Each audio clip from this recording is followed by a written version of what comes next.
L'homme ne vivra pas de pain seulement, mais de toute parole qui sort de la bouche de Dieu. Voici votre moment de méditation quotidienne.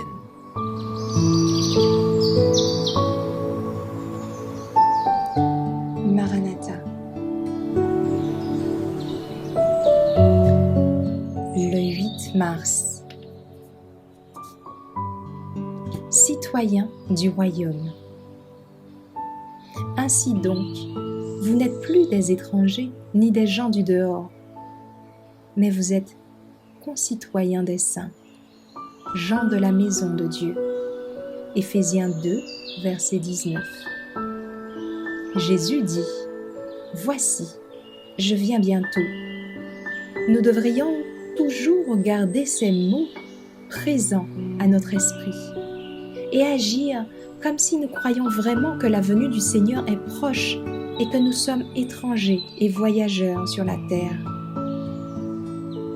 Tout moyen de grâce devrait être perfectionné avec diligence, afin que l'amour de Dieu abonde de plus en plus dans l'âme, pour le discernement des choses meilleures, afin que vous soyez purs et irréprochables pour le jour de Christ, remplis du fruit de justice. Philippiens 1, versets 10 et 11. Votre vie chrétienne doit prendre une forme vigoureuse et intense. Vous pouvez atteindre le niveau élevé placé devant vous par l'Écriture. Et vous devez y parvenir si vous voulez être des enfants de Dieu. Vous ne pouvez demeurer stationnaire. Force vous est d'avancer ou de reculer. Mes frères, vous contenterez-vous d'une croissance chrétienne limitée ou voulez-vous progresser normalement dans la vie divine? Où la santé spirituelle existe, on constate une croissance. L'enfant de Dieu grandit jusqu'à la stature parfaite d'homme ou de femme en Christ. Ce progrès est sans limite. Certaines personnes qui devraient être fortes et bien enracinées en Christ sont comme des bébés du point de vue de la compréhension et de la connaissance expérimentale des œuvres de l'Esprit de Dieu.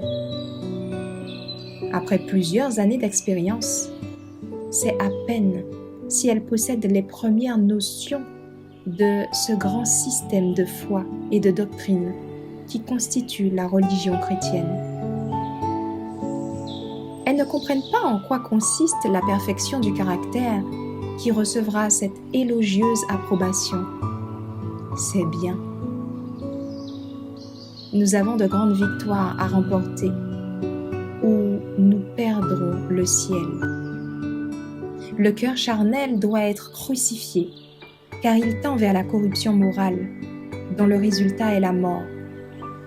Priez, afin que les puissantes énergies du Saint-Esprit puissent tomber comme un choc électrique sur l'âme paralysée, faisant frissonner chaque nerf d'une nouvelle vie, redonnant à l'homme tout entier, dans un état d'assoupissement mortel, terrestre et sensuel, la santé spirituelle.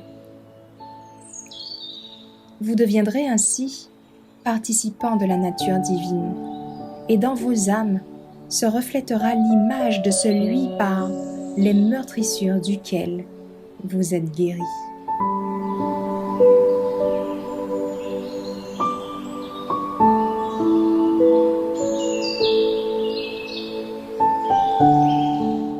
Merci d'avoir écouté cette présentation. Assurez-vous de nous rejoindre demain pour votre moment de méditation quotidienne avec lereste.org.